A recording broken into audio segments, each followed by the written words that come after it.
Bonjour mesdames, messieurs, chers amis.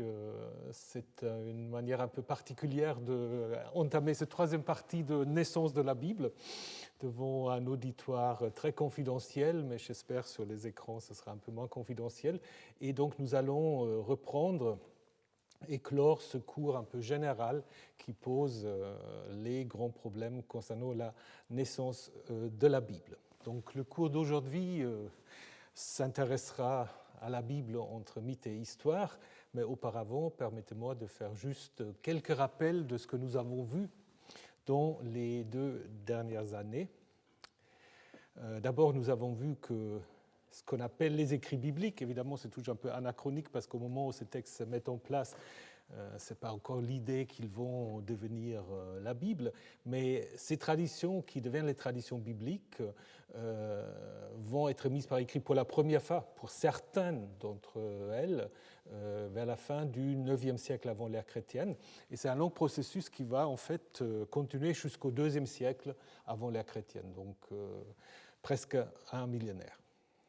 Ensuite, les 3 parties du Tanakh, donc de la Bible hébraïque, Torah, Nevi'im, Ketuvim, cette mise en place, une définition de ces parties, commence avec le Pentateuque, à l'époque perse, au IVe siècle, avec la Torah, et se termine en fait à l'ère chrétienne, 2e, 3e siècle, avec la fixation de la dernière partie, les écrits, les Ketuvim. Si on regarde ces 3 parties, on voit aussi qu'ils sont assez différents. En fait, le Pentateuque, on peut dire c'est un document de synthèse ou de compromis, ça dépend un peu ce qu'on préfère, mais qui réunit en fait des visées et des contributions qui tiennent compte en fait de la situation de l'époque perse, où il y avait en fait 2 grands temples à Jérusalem d'un côté et au Garizim de l'autre, mais qui tient évidemment aussi compte de la diaspora, notamment de la diaspora égyptienne avec l'histoire de Joseph, et le fait que Moïse meure en dehors du pays est évidemment aussi une sorte d'appel à la diaspora de ne pas trop s'inquiéter si voilà, ils vont rester dans un pays d'accueil. Les prophètes, c'est un document judéen, contrairement donc au Pentateuque, beaucoup plus nationaliste d'une certaine manière, parce que c'est vraiment l'histoire de Juda dans une perspective judéenne, et les prophètes qui sont rassemblés, c'est évidemment aussi des prophètes qui ont été édités dans une perspective clairement judéenne. Donc là, on est vraiment dans une visée très différente du Pentateuque, et finalement, quand on passe aux écrits, on se rend compte que là, de nouveau, en fait, on est dans un ensemble qui est très différent des prophètes, puisque il y a beaucoup d'universalisme. La sagesse, Job, notamment les proverbes, tout ça, en fait, peut être lu et compris aussi par d'autres que ceux ou celles qu'on appelle le peuple de Yahvé. Nous avons vu qu'au niveau de la matérialité des textes, les textes de Qumran, les fouilles et les découvertes à Qumran montrent que presque tous les livres bibliques, au moins de manière fragmentaire, existaient aux alentours du 2e au 1er siècle avant l'ère chrétienne. Donc là, nous savons en effet que les textes existent, ne sont peut-être pas encore fixés parce qu'il y a une diversité des manuscrits, et cette diversité des manuscrits, surtout autour d'un même livre, le livre le plus populaire étant le Deutéronome, montre qu'il y a une tradition textuelle qui doit être antérieure à l'époque de Qumran. Je vous ai également dit que quand on parle de la Bible, on parle souvent du canon biblique, ce qui est tout à fait adapté pour la Bible chrétienne, peut être moins adapté pour la Bible hébraïque ou la Bible juive. D'ailleurs, le terme canon est un terme qui est attesté en ce qui concerne la Bible pour le christianisme, donc par le père de l'Église Athanase, qui au IVe siècle écrit cette lettre de Pâques où il parle du canon, c'est-à-dire de l'ensemble des textes que l'Église a à reconnaître comme étant des livres inspirés. Le judaïsme préfère de parler simplement des écrits ou des écrits saints, le Kitve HaKodesh. Guy Strumsa avait en effet émis cette hypothèse qui me semble très intéressante, qu'il y a en fait un lien entre l'adoption du codex, donc vraiment du livre, et la propagation du christianisme, et donc lié à cela aussi le concept du canon, puisque ce nouveau support a clairement influencé le concept de canon. Pourquoi ? Contrairement au rouleau, au volumen, donc vous avez un livre en fait qu'il faut rouler, hein, le codex, en fait, où vous avez un ensemble que vous voyez, favorise la prise de conscience du livre comme un tout. Et donc, du coup, évidemment, pour l'idée de la Bible chrétienne, c'est un tout, parce qu'on veut montrer que ce qui arrive dans le Nouveau Testament, dans les évangiles, dans les épîtres de Paul, où on dit que Jésus est venu pour accomplir la loi, c'est-à-dire les écrits juifs, désormais il faut montrer que c'est un ensemble. Donc, et du coup, les Bibles chrétiennes en fait se comprennent comme un canon, alors que le judaïsme a été beaucoup plus réticent. Donc aujourd'hui, c'est clair qu'on parle aussi du canon de la Bible juive, mais personnellement, je trouve que ce n'est pas vraiment une très bonne expression pour le judaïsme, d'autant plus que, comme vous le savez, et ça, je n'ai plus besoin de vous le rappeler, si vous prenez les trois parties du Tanakh, Torah, Nevi'im, Ketuvim, pour le judaïsme, ça n'a pas du tout la même valeur, qu'est-ce qu'il faut dire, d'autorité. C'est la Torah qui, en fait, est au centre, alors que le Nevi'im, le Ketuvim, sont en quelque sorte utilisés pour éclairer certains points de la Torah. Alors que dans le christianisme, la Bible, bon, après on va dire que les évangiles, peut-être dans la tradition catholique, mais ça viendra bien plus tard, que les évangiles ont un statut un peu spécial, mais normalement dans la Bible, c'est un ensemble où la parole de Dieu est là depuis la Genèse jusqu'à l'Apocalypse de Jean. Donc c'est quand même une vision différente, et je crois que c'est important parce que souvent on dit que la Bible juive, c'est l'Ancien Testament des chrétiens. Je crois qu'il ne faut pas aller dans cette équation. Et finalement, aussi un petit rappel pour dire que, évidemment, la Bible aujourd'hui, elle se présente comme un livre judéen, d'une certaine manière, du Sud, hein, nous allons le revoir, mais beaucoup de traditions, en fait, à l'origine, sont des traditions du Nord. C'est clairement le cas pour l'histoire de Jacob, hein, parce qu'il suffit simplement de regarder où Jacob se trouve, mais aussi le fait qu'il, déjà, chez le prophète Osée, prophète du Nord, on connaît cette tradition au 8e siècle. L'Exode est également une tradition du Nord, comme c'est clairement montré en 1 Roi 12, cette histoire en fait où Jéroboam, après s'être séparé de Jérusalem, va créer des sanctuaires dans lesquels il appelle à vénérer Yahvé, le Dieu qui a fait sortir d'Égypte. Et ça, les auteurs bibliques n'ont guère inventé. Le livre des juges, en fait, qui met en place un certain nombre de chefs charismatiques, c'est tous des personnages qui sont liés à des territoires ou des tribus en fait, du Nord, également les traditions sur Saül, l'histoire de l'Arche qu'on a vue il y a 3 ans,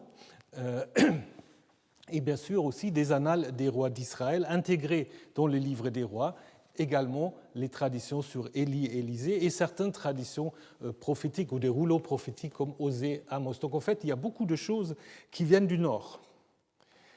Mais évidemment, après la destruction de Samarie en 722, toutes ces traditions sont récupérées d'une certaine manière par les scribes judéens, soit parce qu'ils étaient dans le temple de Béthel, et le temple de Béthel fait partie désormais de Juda, ou sont carrément amenés à Jérusalem, et donc ils sont reprises dans une perspective judéenne, de manière positive, les traditions de Jacob sur l'Exode, mais aussi négatif en ce qui concerne l'histoire des rois du Nord. Les rois du Nord sont d'emblée aujourd'hui lus dans une perspective négative, parce qu'évidemment, ils ne respectaient pas l'idée que le seul sanctuaire légitime pour vénérer Yahvé, c'est le temple de Jérusalem. Et nous avons également vu, l'année dernière, où nous avons déjà dû raccourcir un tout petit peu nos enquêtes, pour des raisons que vous connaissez, que, en fait, la Bible n'est pas dans un vase clos, mais qu'il y a des influences constantes de toutes les civilisations qui entourent la Bible, que ce soit l'Égypte, notamment au niveau des traditions sapientiales, mais aussi par rapport à la conception du jugement du mort, le Levant, les textes d'Ougarit, la stèle de Mesha, qui sont très proches de la manière dont on conçoit Yahvé dans la Bible hébraïque. Évidemment, la Syrie, avec l'importance des traités de vassalité, la conquête, l'épopée de Gilgamesh, et bien sûr Babylone avec les grands cosmogonies comme Enuma Elish, Atrahasis, mais évidemment c'est un récit comme la tour de Babel, vous ne pouvez pas le comprendre s'il n'y a pas un contact avec la civilisation babylonienne. La Perse évidemment aussi, avec notamment une importance du dualisme qui se pointe dans certains textes, la figure du Satan, et même la Grèce, nous avons vu quelques exemples, par exemple la fille de Jephthé et Iphigénie notamment, mais il y a bien d'autres, Héraclès et Samson, qu'on pourrait ici aussi évoquer. Donc voilà ce que nous avons vu jusqu'à maintenant. Ce que nous allons faire dans cette dernière série, c'est en fait de réfléchir aujourd'hui et la semaine prochaine sur deux grandes questions qui étaient sous-jacentes, mais qui sont souvent posées. Je remercie aussi toutes celles et ceux qui se manifestent par du courrier ou par d'autres moyens pour poser toutes sortes de questions. Et souvent, ces questions, c'est justement est-ce que la Bible est un mythe ou est-ce que c'est une histoire que l'historien peut utiliser? Deuxième grande question, le lien entre archéologie et Bible, c'est aussi une question qui est constamment posée. Et ensuite, je voudrais prendre les autres cours pour parler plus précisément d'abord du 18 et 25 mars, la question de la constitution des Névi'im, notamment de la deuxième partie des prophètes, et ensuite donc me consacrer aux Ketuvim, aux écrits, donc avec les psaumes, les textes ou les livres dits de sagesse. Et puis vous avez peut-être remarqué, la journée des femmes approche, qu'il y a beaucoup de livres de femmes dans cette dernière partie, Ruth, Esther, même le Cantique des Cantiques peut être appelé un peu un livre de femmes. Et puis la réécriture de l'histoire avec Esdras, Néhémie et Daniel. Voilà, donc c'est ce que nous allons voir pendant ces cours qui vont donc durer jusqu'au 15 avril, où il y a 2 cours à la suite. Et nous aurons aussi cette année, si tout va bien, en présentiel peut-être, un colloque qui sera fait en collaboration avec Antoine Compagnon sur Dieu au Collège de France. C'est tout un programme et puis vous aurez plus d'informations le moment venu. Voilà. Alors, passons aujourd'hui à la question, la Bible entre mythe et histoire, ou est-ce que la Bible est mythique ou historique?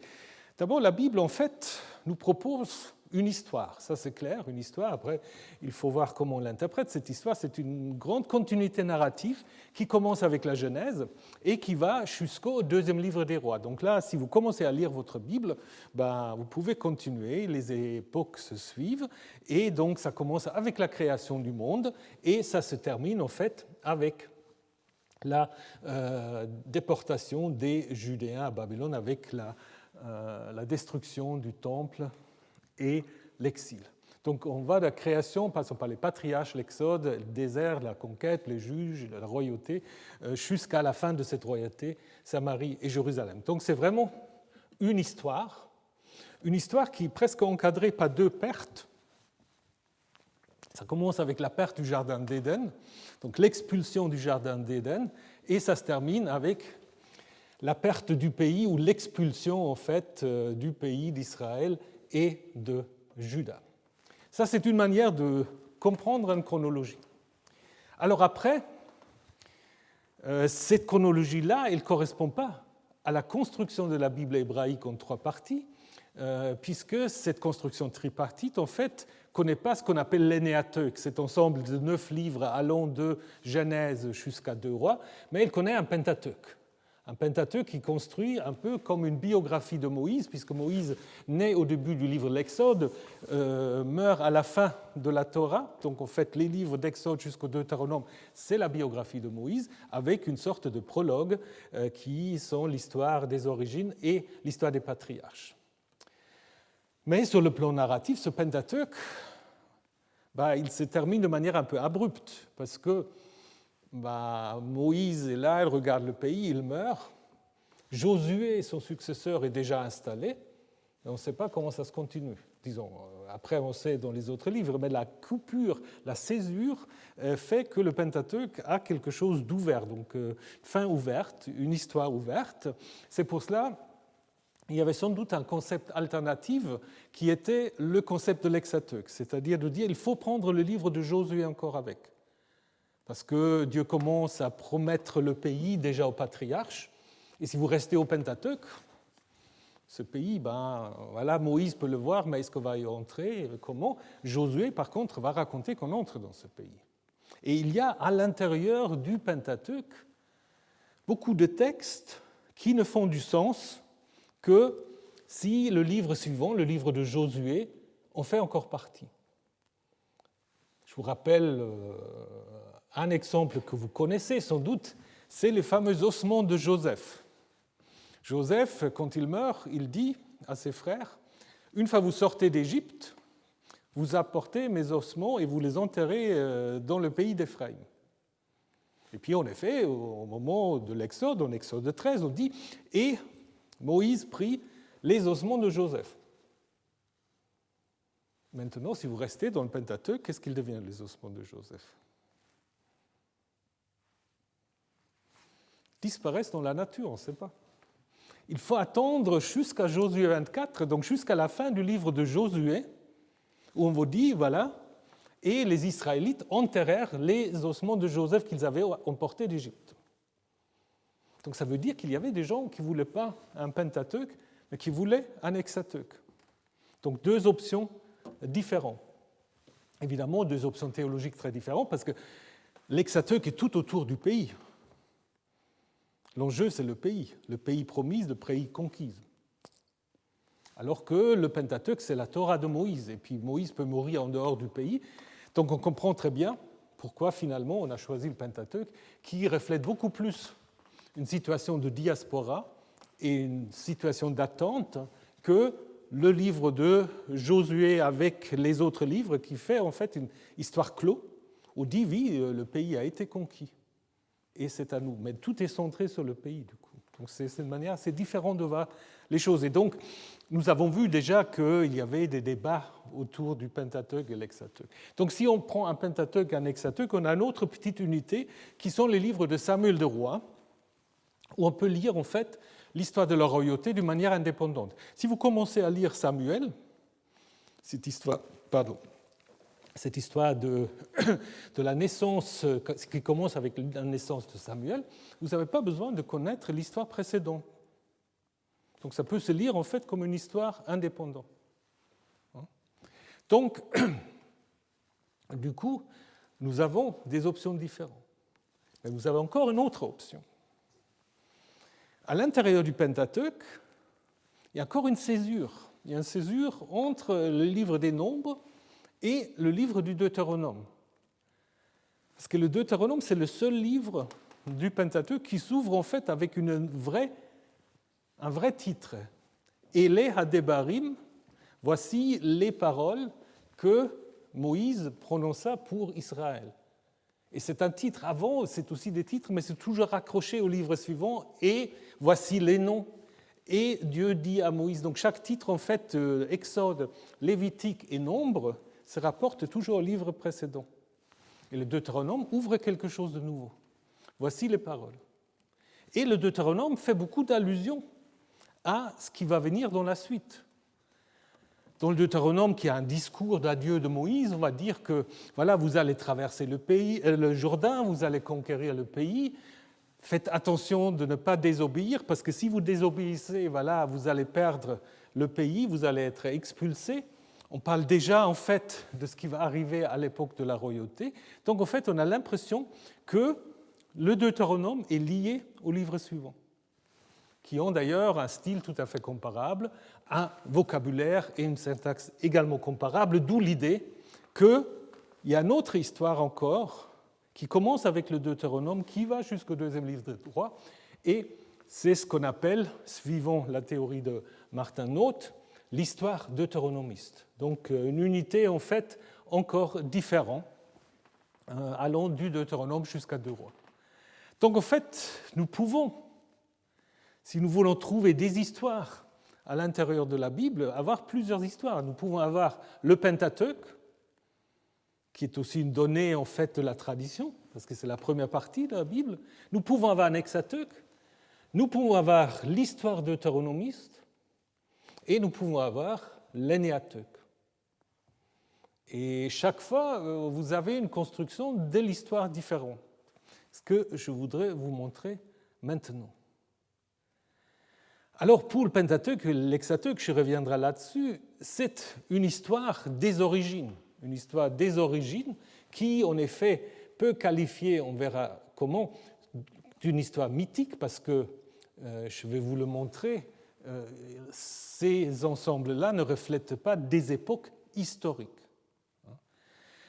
Si nous entrons dans l'histoire deutéronomiste, nous avons peut-être là une vraie conscience historique d'une certaine manière, puisque ceux qui sont à l'œuvre dans cette histoire deutéronomiste veulent en effet mettre par écrit des traditions pour expliquer pourquoi finalement la royauté s'est terminée, pourquoi les Babyloniens ont détruit Jérusalem et déporté une partie de la population. Comme on le dit à la fin du livre des rois, c'est en effet une intervention de Yahvé contre son propre peuple pour le sanctionner, et évidemment aussi ses rois, à cause des cultes rendus à d'autres divinités.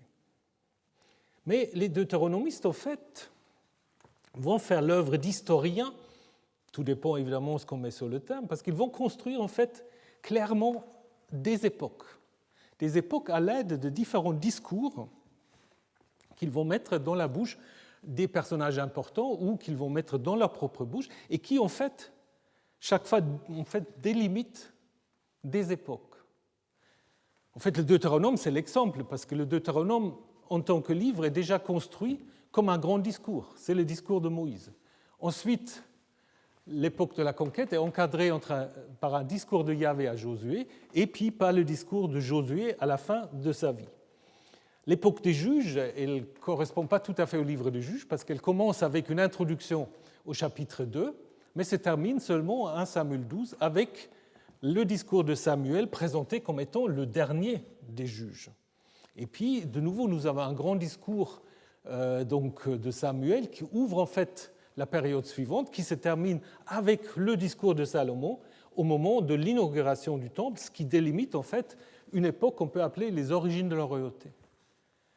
Après, deuxième discours qui intervient, 1 roi 8 à 2 rois 17, c'est un discours du narrateur qui explique en fait les raisons de la chute de Samarie et délimite là l'époque des 2 royaumes jusqu'à la chute de Samarie. Et puis la toute dernière époque, c'est les derniers jours de Juda jusqu'à l'exil. Et ce qui est très intéressant, je vais y revenir, 2 rois 25, vous n'avez pas de discours final. Donc c'est aussi une histoire qui se termine de manière, on ne sait pas très bien, on va voir comment il faut l'interpréter. Et là, évidemment, ce n'est pas encore l'histoire telle qu'on va la comprendre aujourd'hui, mais il existe quand même dans l'Antiquité des œuvres comparables où vous avez des situations de crise qui, d'une certaine manière, vont mettre en place une réflexion sur le pourquoi de cette crise. Par exemple, Thucydide décrit l'histoire de la guerre du Péloponnèse pour, comme il dit dans son avant-propos, pour ceux qui désirent une connaissance exacte du passé, pour les aider à interpréter l'avenir. On est assez proche de ce qu'on a du côté biblique. Hérodote aussi dit qu'il veut donner les raisons des guerres perses et de leurs drames, pour expliquer pourquoi tout cela est arrivé. Berose, IIIe siècle avant l'ère chrétienne, donc prêtre babylonien écrivant en grec déjà, écrit l'histoire de Babylone pour, en fait, qu'est-ce qu'il faut dire, pour garder les grandes traditions babyloniennes en réponse à une crise culturelle qui est évidemment provoquée par la diffusion de l'hellénisme. Donc ce n'est pas, comme je disais, ce n'est pas une historiographie dans le sens moderne, comme on dit souvent, wie es eigentlich gewesen, comment les choses se sont réellement passé. Ce n'est pas ça le but de ces historiens. Mais il y a quand même une manière de décrire l'histoire pour expliquer les crises et le présent. On peut bien sûr suivre Marc Brettler quand on dit aucun concept de l'histoire comme dépendante de l'historicité ne s'applique avec profit au corpus biblique. Et là, il a tout à fait raison. Néanmoins, si on reste pour le moment à l'histoire deutéronomiste, évidemment, on voit très bien que c'est une histoire qui est au service d'une idéologie. Expliquer l'exil, expliquer la destruction de Jérusalem. Mais en faisant cela, je vais vous donner des exemples tout à l'heure, les deutéronomistes se basent sur des sources plus anciennes qui peuvent quand même avoir un intérêt aussi pour l'historien moderne et qui peuvent refléter en effet des événements dits historiques. Alors revenons à l'Enéateuque, parce que là il y a quelque chose de très intéressant. Je vous ai dit, l'Enéateuque n'existe pas comme concept de la tradition, mais comme un concept narratif indiscutable. Alors nous allons faire maintenant un peu de mathématiques. Vous allez voir. Alors, nous sommes en 2021, au moment où je vous parle, qui correspond au calendrier juif de l'an 5781. Alors, vous savez comment se calcule le calendrier juif. Le calendrier juif, en fait, se calcule avec l'idée que l'origine du monde, en fait, le monde a été créé il y a 5781 ans.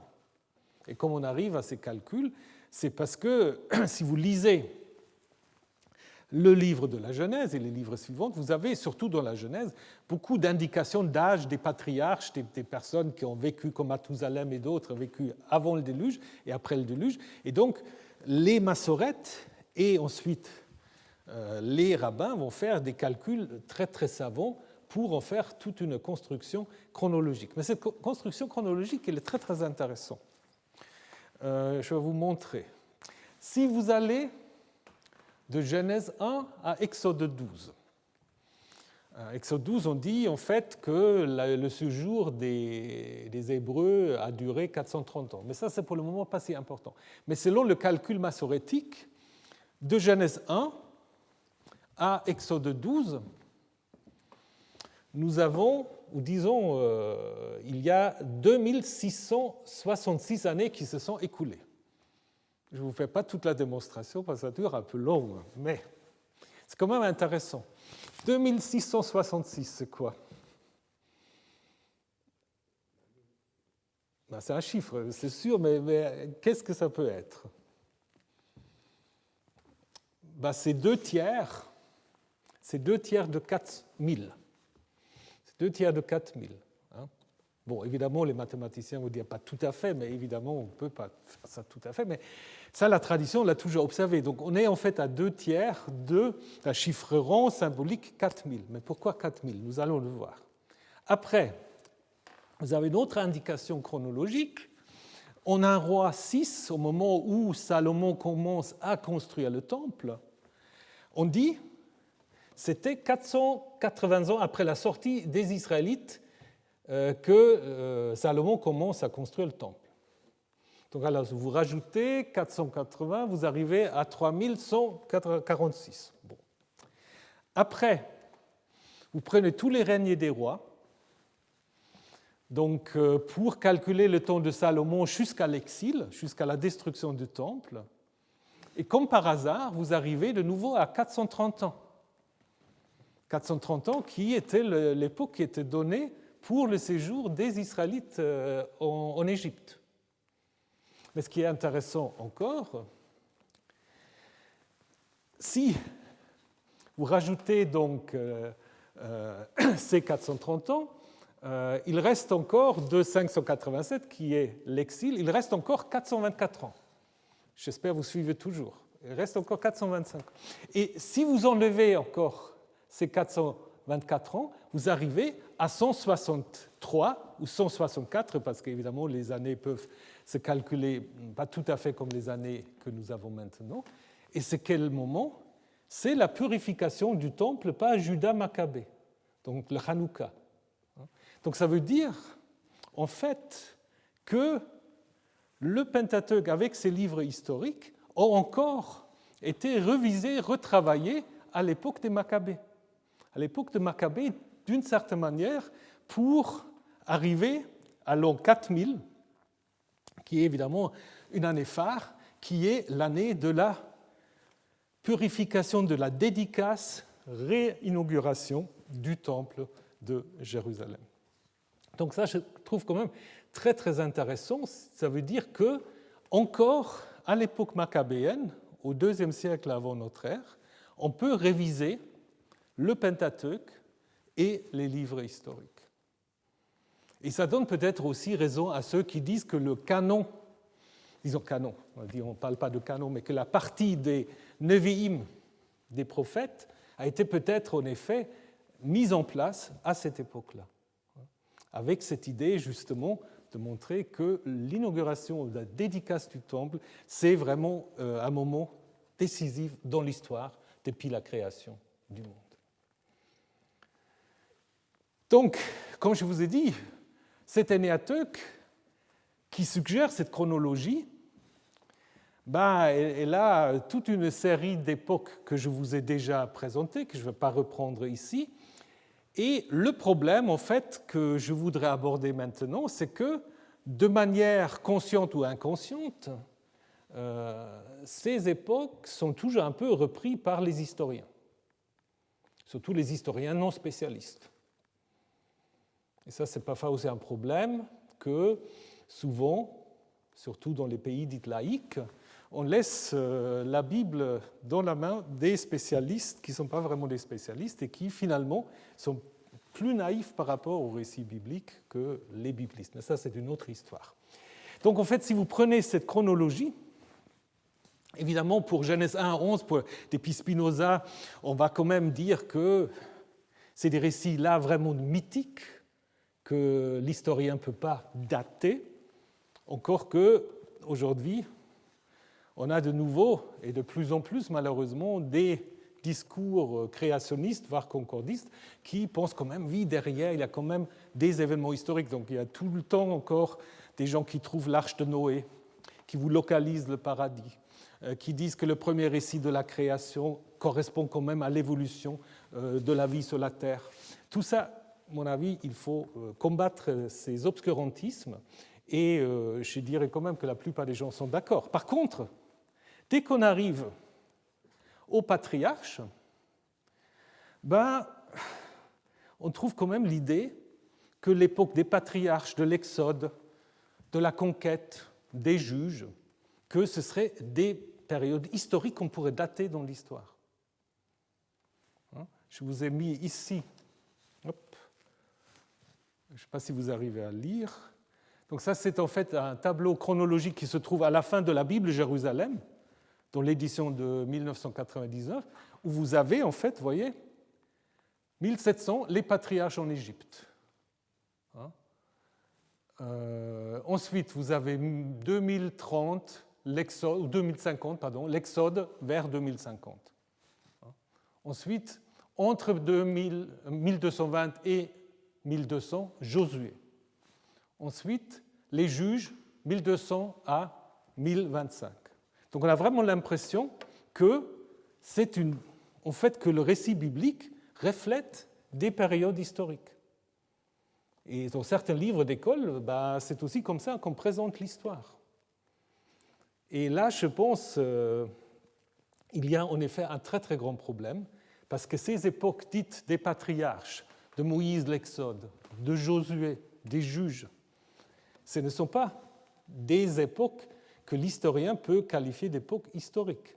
C'est des traditions dont certaines peuvent être en effet contemporains, qui peuvent naître en même temps, dans des contextes différents, mais qui ne sont pas une succession. C'est les rédacteurs bibliques qui les mettent dans une succession, mais au niveau des traditions, on ne peut pas dire qu'il y avait d'abord les patriarches, ensuite Moïse, etc. Je vais vous le montrer très très brièvement. L'histoire des patriarches, déjà, on a toujours eu des problèmes à les dater de manière précise. Et certains voulaient les mettre au 19e, d'autres au 13e. Mais en fait, déjà, si vous lisez l'histoire des patriarches, vous vous rendez compte qu'il y a très peu de possibilités de dater ces histoires. Par exemple, quand Abraham va chez le pharaon, ce pharaon ne porte pas de nom. Quand Joseph est chez le pharaon, ce pharaon ne porte pas de nom. Donc il y a très peu de noms, et les noms qu'on a, ils ne permettent pas de dater. Et puis il y a ces fameux anachronismes. Les chameaux, Abraham sur les chameaux au XVIIIe siècle, impossible. Les chameaux n'ont été domestiqués dans le Levant que vers la toute fin du deuxième millénaire. Le nom d'Ur-Kasdim, ça pose aussi toujours le problème. Le Ur des Chaldéens, c'est un nom en fait qui n'est attesté qu'à partir du 7e siècle avant notre ère. Donc déjà, on a du mal à dater les patriarches au deuxième millénaire. On a toujours eu 3 grands arguments pour dire qu'il y avait une époque des patriarches. On avait dit qu'il y avait en fait dans l'histoire des patriarches un reflet des grandes migrations du deuxième millénaire. En fait, on a postulé qu'il y avait des grandes migrations du deuxième millénaire. Bon, les assyriologues ont aussi montré que je reviendrai là, mais ces migrations n'existent pas. Il y a l'idée que certaines coutumes dans l'histoire des patriarches reflèteraient des coutumes attestées dans des textes du deuxième millénaire, du bronze moyen ou du bronze récent, et que certains noms divins, en fait, dans l'histoire des patriarches, garderaient le souvenir d'une religion pré-yaviste très ancienne. Alors, pour les migrations, donc on avait l'idée que les patriarches, en fait, seraient le reflet d'une sorte de migration amorite. Alors les Amorites, en effet, ils sont bien attestés, qui en fait vont s'installer en Mésopotamie à partir du 3e millénaire, mais on ne peut pas vraiment parler d'une vague d'immigration. C'est simplement des populations qui deviennent de plus en plus importantes, mais pas ce qu'on appelle des migrations de peuples. D'ailleurs, si vous regardez les noms des villes qui sont mentionnées dans l'histoire des patriarches, c'est surtout Haran et Ur, mais qui deviennent en fait des villes importantes, surtout Haran, qu'à l'époque néo-assyrienne. Ur, c'est plus ancien, mais Ur va aussi devenir important à l'époque de Nabonide, qui, dans les 2 villes, va installer un culte lunaire. Et je crois que c'est ça ce qui est en effet reflété au début de l'histoire d'Abraham. Parce que certains noms comme Terah, Milka et d'autres sont en effet des noms qu'on peut mettre en rapport avec ce culte lunaire, mais ça c'est une autre histoire. Donc, en fait, des migrations d'Abraham, c'est seulement les textes dits de la tradition sacerdotale et encore plus récents, donc des textes vraiment récents, qui mettent Abraham en route depuis Ur jusqu'à Canaan, mais ça ne reflète aucunement des migrations du deuxième millénaire. Donc si vous regardez les migrations d'Abraham, c'est très intéressant. On dit que la famille sort de Ur-Kasdim, va à Haran, descend à Sichem. Bon. Voilà, c'est quand on ne sait pas faire les choses. Voilà. Donc après, descend au Negev et jusqu'en Égypte. Donc qu'est-ce que vous observez ? Déjà, ça fait une sorte de parcours de tout le croissant fertile. Il parcourt tout le croissant fertile et surtout, il parcourt des endroits où, à partir du 6e, 5e siècle, il y avait des présences judéennes israélites. Ur-Kasdim, donc Babylone, Haran, la Syrie, qui sont certainement les déportations de 722, après évidemment dans le pays, et en Égypte, donc, où évidemment il y a aussi une diaspora. Donc en fait, Abraham, dans sa soi-disant migration, va en effet faire le lien entre tout ce lieu où habitent en fait des Judéens ou des Israélites au 6e, 5e siècle. Mais ça n'a absolument rien à voir avec le deuxième millénaire. Le mode de vie de patriarche.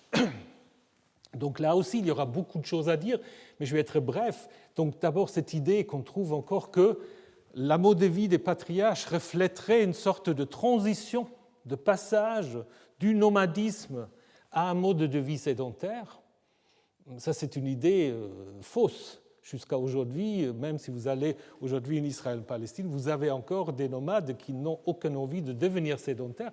Donc c'est simplement deux modes de vie, mais qui ne sont pas en fait appelés à une sorte de schéma évolutionniste. Donc il n'y a pas d'évolution du nomadisme vers la sédentarisation. C'est deux modes de vie. Alors parfois les nomades, pour des raisons clairement économiques ou d'autres, sont forcés de se sédentariser, mais les nomades n'aspirent pas, comme on peut le lire encore dans certains livres, les nomades n'aspirent pas à la sédentarisation.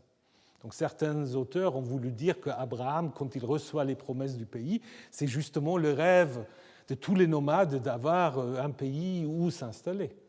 Non, c'est un autre, disons, les promesses du pays ont un autre sens. Donc les deux modes de vie peuvent coexister, et parfois même à l'intérieur de la même population. Après, il y a aussi ce qu'on appelle les semi-nomades, etc. Il n'y a pas besoin d'entrer dans le détail, mais pour dire qu'il ne faut pas postuler cette évolution. On a aussi beaucoup parlé de ces fameux textes de Nouzi, qui est une ville donc à l'est du Tigre, où se trouvait une population hourite, donc population non sémite. On a trouvé un certain nombre de textes, de documents qu'on a souvent voulu utiliser, donc des textes du document qui en fait datent d'environ du XVIe siècle avant l'ère chrétienne, et on a voulu trouver dans ces textes des parallèles avec les récits des patriarches. Il y a un texte apparemment, mais encore aujourd'hui les gens le réinterprètent, on dit que dans certains textes il y a la possibilité qu'un frère puisse marier sa sœur. Donc on a dit, voilà, c'est ce qui se passe lorsque Abraham présente Sarah comme sa sœur. Ou alors qu'une femme peut se faire remplacer par sa servante quand elle est stérile. Bon, ça c'est vrai, mais vous avez ça aussi ailleurs dans le Codex d'Hammurabi et dans des textes beaucoup plus récents. Et comme l'a montré notamment John Van Seters, les textes qui sont vraiment proches des coutumes qu'on trouve dans la Genèse, c'est plutôt des textes qui datent de l'époque néo-assyrienne que du deuxième millénaire. Donc, aussi le nom d'Ismaël, Choubouïl, donc cette confédération des tribus, etc. Donc on n'arrive pas, avec les coutumes des patriarches, remonter au IIe siècle. Alors les noms divins, c'est vrai qu'on trouve dans l'histoire des patriarches beaucoup de El.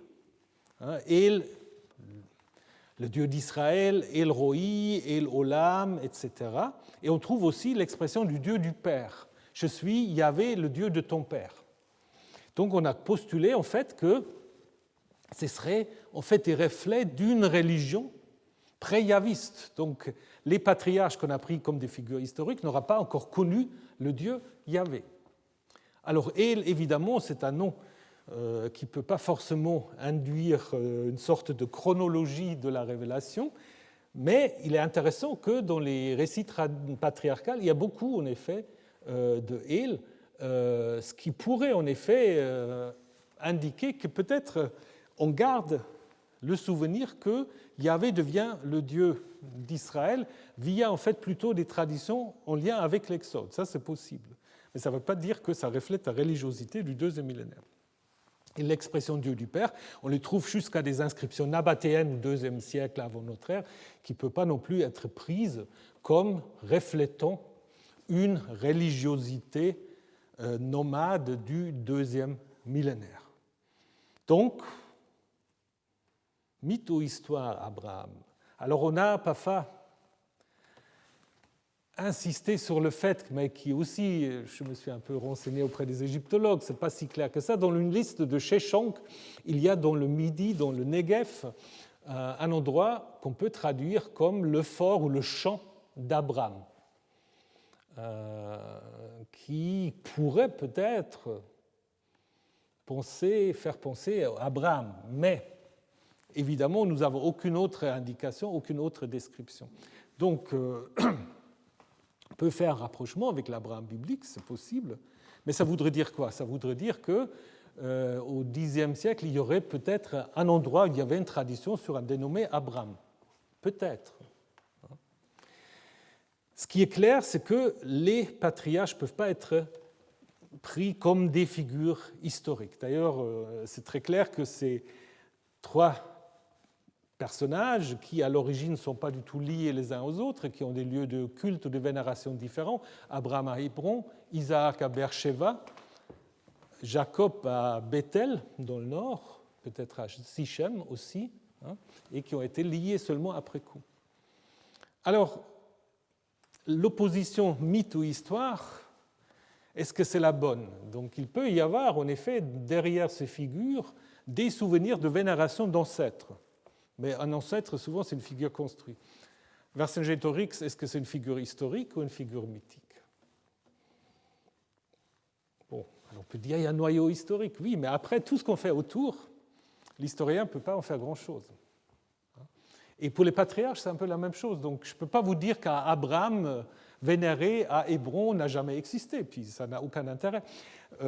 Par contre, est-ce qu'on peut dire, est-ce qu'on peut montrer comment on construit autour de ces vénérations des ancêtres une histoire et comment on va lier ces différents ancêtres aussi pour montrer en fait le lien entre le nord et le sud, et puis aussi après la préséance du sud, en commençant l'histoire avec Abraham. Alors, pour l'Exode. Pour l'Exode, est un peu dans la même situation. C'est un texte que vous avez vu déjà souvent lors du cours, donc je n'ai pas besoin d'insister beaucoup. C'est la fameuse stèle de Merepta, où on a la première fois le nom d'Israël comme une population que le pharaon aurait vaincue, mais une population en fait installée dans le pays. Donc dans cette stèle, rien n'est dit d'un exode. C'est un groupe autochtone. Et puis le pharaon, il va en effet énumérer tous ses ennemis qu'il a battus. Israël est donc un groupe suffisamment important quand même pour que le pharaon puisse se vanter d'avoir mis fin, comme il le dit, à ce groupe, alors que ça va être en fait plutôt le début de l'histoire d'Israël. Alors, donc, du coup, certains ont dit, évidemment, l'Exode s'est passé avant. L'Exode s'est passé sur Ramsès II. Je sais pas, souvent on imagine Ramsès II, pharaon très connu, très important, comme étant le pharaon sous lequel l'Exode aura eu lieu.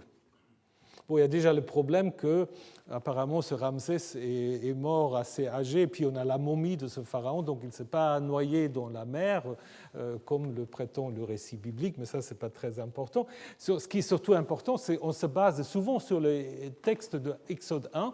On dit il y avait, en fait, les Hébreux étaient corvéables pour construire les villes de Pithom et Ramsès.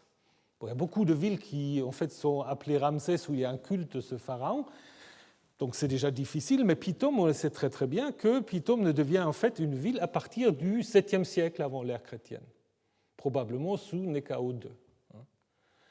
Donc Ramsès, ça peut être n'importe quelle autre ville. Et d'ailleurs, le pharaon dans la Bible ne porte pas de nom.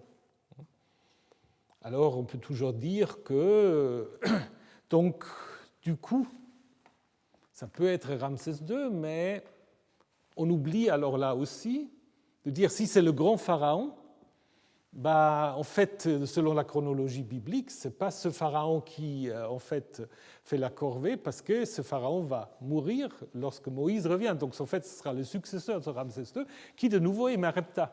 Et Merepta, on a vu la stèle, donc ça ne marche pas. Alors, qu'est-ce qu'on peut dire? Pareil, il n'y a jamais de nom de ces pharaons. Donc si on voulait dater, si on voulait donner un événement historique, on aura pu donner le nom du pharaon. On donne des noms de pharaons. Dans le livre des rois, on parle de Shishak, de Sheshonq, on parle de Néchao. Mais pourquoi alors on ne parlera pas ici de Ramsès, si c'est le pharaon? Pourquoi ce pharaon ne porte pas de nom? Parce qu'on comprend ce récit comme un récit simplement historique, théologique et pas historique. Donc, de nouveau, est-ce que tout est inventé? Il y a des éléments qu'on peut mettre en rapport avec la tradition de l'Exode, mais ce n'est pas un élément précis. Vous avez les fameux rois Hyksos qui ont été expulsés, et dont certains disent c'est peut-être, donc qui étaient d'origine sémite et qui ont été expulsés, dont certains disent c'est peut-être ça le noyau historique. Ce n'est pas un noyau historique, mais ça peut participer à la construction de cette idée de la sortie. Les fameux Apirou, peut-être à mettre en lien avec les Hébreux, qui en fait se battent souvent contre les Égyptiens, qui parfois s'enfuient. Les fameux Chassous, dont un groupe vénère peut-être même le dieu Yahvé. Donc de nouveau, on peut dire que le séjour en Égypte et l'Exode, ce n'est pas une époque historique, mais dont le récit se trouve condensé en fait toutes sortes d'expériences avec l'Égypte. Et puis c'est clair que durant tout le deuxième et surtout aussi le premier millénaire, il y a constamment des contacts entre l'Égypte et le Levant. Nous l'avons vu en détail l'année dernière. Donc en fait, là aussi, nous ne pouvons pas parler d'une époque historique. Et donc on ne pourra pas dire qu'il y a une époque de patriarche et une époque de l'Exode. C'est plutôt deux mythes origines qui sont en compétition d'une certaine manière. Dans la Genèse, tout se passe par les généalogies, et puis en fait on construit une identité en disant descendant d'Abraham, d'Isaac, de Jacob, alors que dans l'histoire de Moïse, il n'y a pas de généalogie. Moïse a des enfants, mais ses fils, on ne sait pas très bien ce qu'ils deviennent. Donc en fait, il n'est pas d'ancêtre parce que son successeur, Josué, n'a aucun lien de famille avec lui. Et donc là, l'identité va se construire autour de la Torah, autour d'abord de l'alliance dont Moïse va être le médiateur. Donc on peut plutôt dire, vous avez là deux manières différentes de construire une identité d'un peuple, et beaucoup de pays jusqu'à aujourd'hui ont plusieurs récits d'origine. Quel serait le mythe d'origine de la France? Je vous laisse réfléchir, il y a beaucoup de possibilités. Vous pouvez prendre Jeanne d'Arc, vous pouvez prendre Vercingétorix, vous pouvez prendre d'autres encore. Et puis après, évidemment, on va essayer de les combiner.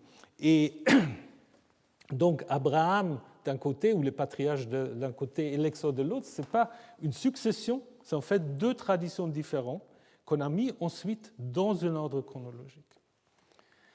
Alors pour la conquête, c'est pareil.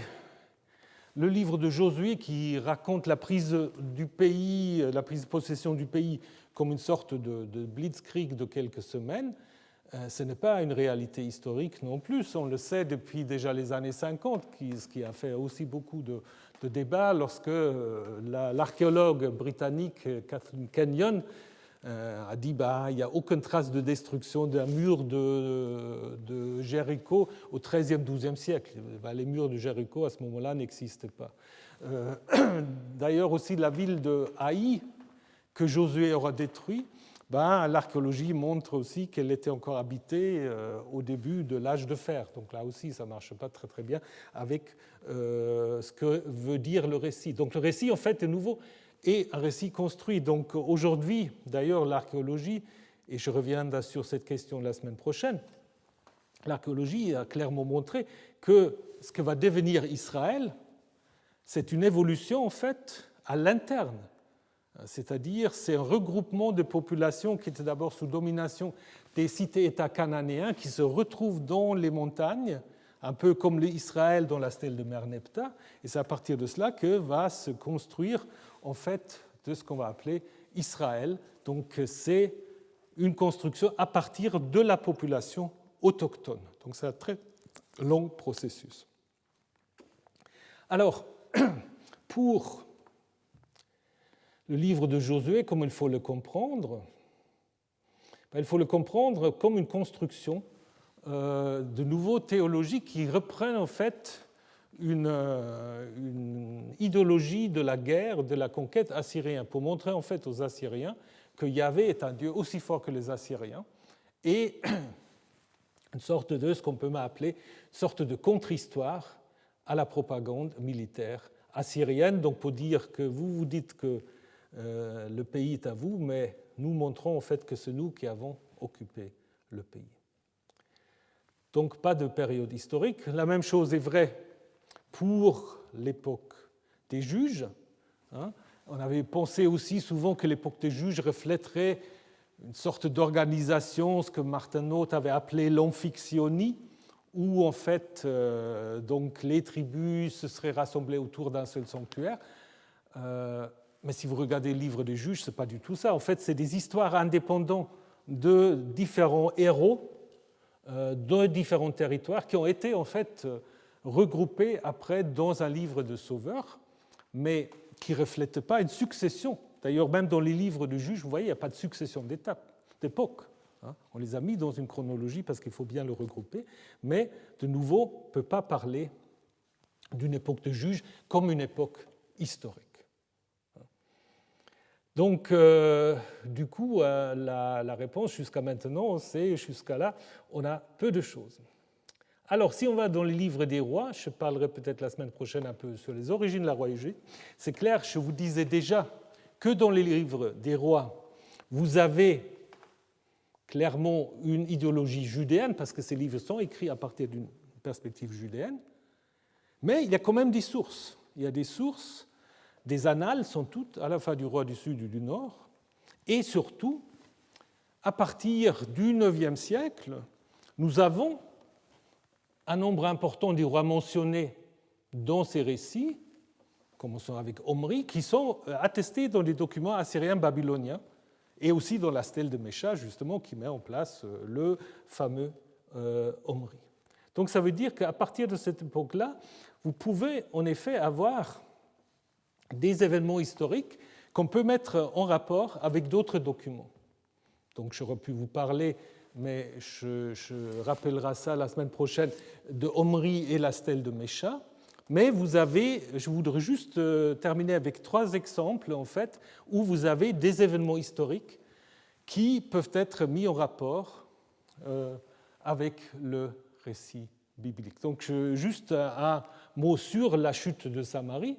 La chute de Samarie qui est relatée en détail en 2 Rois 17, qui aurait eu lieu suite à une révolte du dernier roi, Osée, à ne pas confondre avec le prophète, qui aura fait donc une révolte, et qui aura provoqué en fait la déportation, disons d'abord évidemment la fin de la royauté, Osée aurait été arrêté, et puis le roi d'Assyrie s'empare de Samarie et déporte les Israélites en Assyrie. Ça, c'est le récit biblique que vous avez ici. Et dans la Bible, c'est quel roi? C'est Salmanassar V. Et ça, c'est très intéressant parce que, selon les annales de Sargon, qui racontent la même chose, selon les annales de Sargon II, ce serait Sargon qui aurait pris cette ville. Alors que selon la Bible hébraïque et les chroniques babyloniennes, c'est l'œuvre de Salmanassar V. Et là, on peut dire une fois, la Bible a raison. Probablement la Bible a raison parce que, vu les difficultés que Sargon a eues à prendre le pouvoir, il s'est attribué, en fait, pour se légitimer lui-même, la prise de Samarie pour des raisons qu'on peut aisément comprendre. Donc, apparemment, c'est sous Salmanassar V, comme le dit la Bible et comme le dit aussi la chronique babylonienne, que la ville tombe, et puis Sargon ensuite met en place les déportations. Mais au niveau des déportations, en fait, le texte des annales dit la même chose que la Bible, en fait, déportation importante d'une population au milieu de la Syrie. Alors, deuxième exemple, très très brièvement, qui est un peu différent, mais je voudrais quand même vous montrer que là aussi, on peut quand même se baser sur d'autres documents pour dire que ce n'est pas une seule invention. C'est la réforme de Josias. Donc vous connaissez cette histoire. Donc Josias aurait trouvé un livre. À la suite de cette découverte, il aurait fait toute une réforme, ou disons un changement de culte, en vidant le temple de tout et en mettant en fait Yahvé comme étant le seul Dieu légitime et Jérusalem le seul sanctuaire légitime. Alors c'est très très clair que si on lit le texte tel que nous l'avons, c'est un texte inventé. C'est un texte inventé qui légitime en fait à l'époque perse une sorte de, comment dire, de changement du culte où le temple devient une sorte de synagogue déjà parce que Josias va vider le temple de tout. Et qu'est-ce qu'il va faire dans le temple? Il va se mettre au milieu du temple et qu'est-ce qu'il va faire? Il va lire le livre. C'est exactement ce que vous faites dans un culte dans la synagogue. Donc à ce niveau-là, c'est clair que tel que le texte a été édité, c'est un texte en fait qui légitime en fait un nouveau culte centré sur la lecture du livre. Mais du coup, la question qui se pose, et qui est à mon avis intéressant et important, c'est de se dire, est-ce que du coup, tout est inventé? Parce qu'on a des collègues, par exemple, mon collègue à Tübingen, Herbert Nier, il dit que tout ça, c'est inventé. Il n'y a aucun fondement historique dans cette réforme de Josias. Là, je pense aussi qu'il faut être prudent, parce que nous avons quand même un certain nombre de choses qui sont intéressantes par rapport aux différentes actions, donc je vais juste me contenter d'un exemple peut-être, différentes actions qu'entreprend Josias. Donc on dit notamment il supprima les chevaux que le roi de Juda avait installés en honneur de Shemesh, du soleil, à l'entrée de la maison de Yahvé, près de la chambre du haut fonctionnaire Kisaris ou eunuque Nathan Melech, situé dans les annexes. Il brûla les chars du soleil. Donc on parle des chevaux, des chars du soleil. C'est en fait le seul texte dans la Bible où on parle de cela. Donc si c'est déjà inventé, pourquoi c'est seulement ici qu'on parle de cela? Et là, nous avons en effet des attestations iconographiques très très claires qu'on imagine en fait le dieu solaire, Shamash, trônant sur des chevaux ou des chars qui le tirent. Donc c'est clairement une action contre, ou disons, de se débarrasser des objets cultuels en l'honneur du dieu soleil Shamash, très populaire justement à l'époque néo-assyrienne. Et puis vous montrer que quand même, et ça introduit déjà un tout petit peu la question de la semaine prochaine de l'archéologie, il y a quand même parfois des découvertes intéressantes. Ça, c'est des découvertes toutes récentes qui ont été faites il y a 2 ans, lors des fouilles qu'a fait Yuval Gadot et Yiftach Shalev dans un parking pas trop loin de la cité de David, parking Gifati. Bon, alors je vous passe les détails, mais donc on a trouvé quand même tout un établissement pas très très éloigné en fait du temple. Certains disent que c'était des logements des hauts fonctionnaires, donc où on a en fait des traces de destruction qui pourraient être les traces en fait de l'invasion babylonienne du VIe siècle. Donc c'est des fouilles très intéressantes qui évidemment ont dû s'arrêter pour des raisons que vous savez, mais qui vont, j'espère, reprendre. Je voulais juste vous montrer que dans ces fouilles-là, on a trouvé à une strate qu'on date du 7e siècle un sceau avec donc l'empreinte aussi, un sceau qui donc porte l'écriture appartenant donc pour Nathan Melech, serviteur évêque du roi Amelech. Et c'est justement Nathan Melech, donc souvenez-vous, qui est mentionné en fait en 2 Rois 23, 11. Donc, et puis c'est en fait le seul endroit où vous avez ce nom dans la Bible. Donc on peut en effet imaginer qu'il y a un lien entre ce Nathan Melech et le personnage qui est mentionné dans le livre des rois. Donc ça veut dire quand même que dans le livre des rois, nous avons peut-être quand même quelques souvenirs historiques, peut-être même des personnages, donc ce qui évidemment est intéressant. Bon, je ne vais pas maintenant m'étaler sur l'hôtel en terrasse qui pourra aussi correspondre à une réalité et peut-être donner encore un argument comparatiste. Parce que des rois qui font des réformes et qui veulent mettre un dieu en exergue, une sorte de monolatrie, énothéisme, vous avez cela en fait dès l'époque d'Akhenaton. Akhenaton veut créer un culte entièrement focalisé sur Aton. Ça ne dure pas très longtemps, dès qu'il est mort, c'est fini. Sennacherib veut en effet élever sa ville Assur à la place de Babylone et donc mettre Assur comme étant le dieu le plus important. Nabonide, c'est encore autre chose, qui veut en fait imposer une sorte de vénération quasi exclusive du dieu lunaire Sin. Et donc, toutes ces réformes, c'est quand même très comparable. Donc, de dire qu'on a inventé cette réforme-là, ces textes-là montrent quand même que dans certains cas, les rois, pour toutes sortes de raisons qu'on peut toujours expliquer, veulent en fait élever tel ou tel lieu à un rang supérieur, même une sorte de presque monolatrie. Et donc la réforme de Josias, qui n'a pas sans doute perduré après la mort de Josias, elle peut être comparée en fait à cela. Voilà, dernier exemple, puis nous allons terminer avec cela, c'est l'exil de Joachim. En fait, les livres des rois se terminent avec ce texte un peu laconique.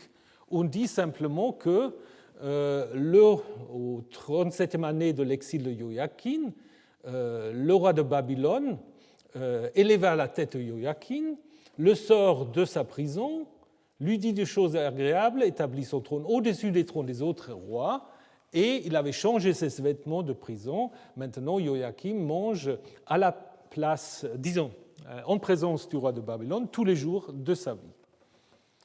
Et puis, il a ses provisions qui lui sont données tous les jours de sa vie. Bon, ça, il y a beaucoup de discussions, en fait, pour savoir comment il faut comprendre ce texte. Parce que c'est comme ça que se termine le livre des rois. Il n'y a pas de grand commentaire final, il y a ça. Donc, on ne va pas discuter cela. D'abord, je vais vous montrer que ça correspond quand même à une réalité historique, puisque nous avons une tablette de l'époque de Nabuchodonosor II, qui en effet mentionne des provisions qui sont données à Yaoukinu, roi du pays de Yahoudou. Alors après, il faut que je vois avec les assyrologues ce que ça veut dire exactement au niveau des mesures, mais disons, il est mentionné là comme recevant en fait des provisions du roi de Babylone. Et ça confirme apparemment quand même le fait qu'il avait un statut relativement important. Et ce qui est intéressant en plus, c'est contrairement à 2 Rois 25, on parle aussi des 5 fils du roi du pays de Yahoudou, qui ne sont pas mentionnés dans 2 Rois 25. Donc on peut dire 2 Rois 25 rapporte un événement historique. Oui.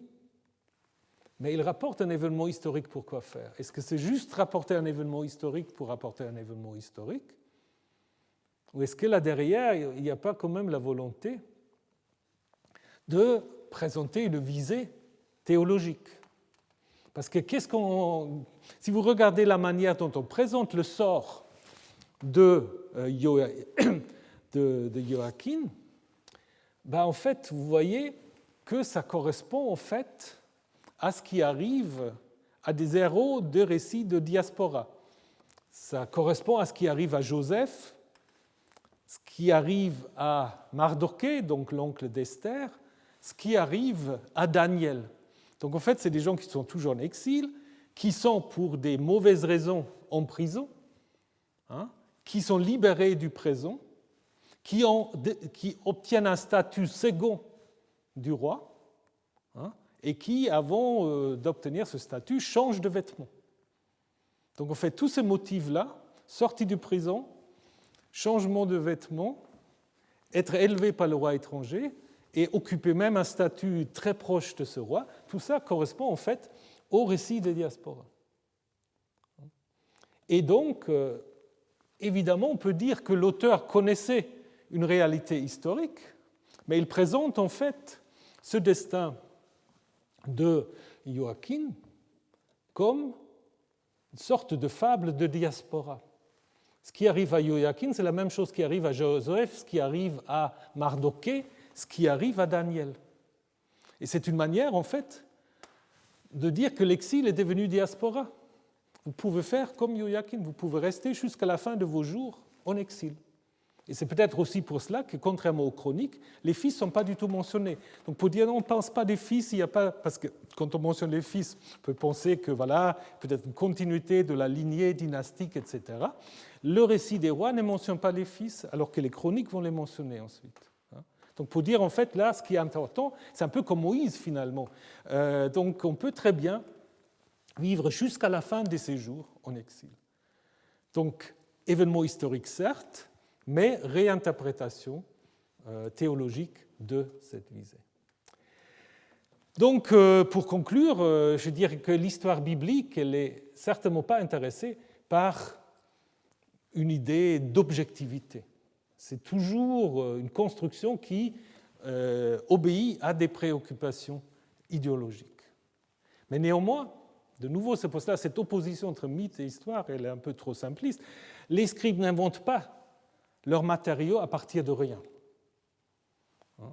Ils tirent ces matériaux, soit des mémoires, soit des documents même, plus anciens, en leur donnant en fait des nouvelles significations. Donc le récit biblique, c'est une construction théologique, mais qui en même temps peut intégrer dans cette construction ce qu'on appelle parfois des bruta facta, donc des faits historiques que l'historien après peut reprendre, reconstruire pour en faire une autre histoire. Voilà. Donc la semaine prochaine, nous allons rester un peu dans ce même débat autour de la question Bible et archéologie, comment on peut faire à la fois une archéologie sérieuse et des études bibliques sérieuses. Ça, nous allons le voir la semaine prochaine. Aujourd'hui, je vous remercie de votre attention et je vous donne rendez-vous la semaine prochaine. Merci.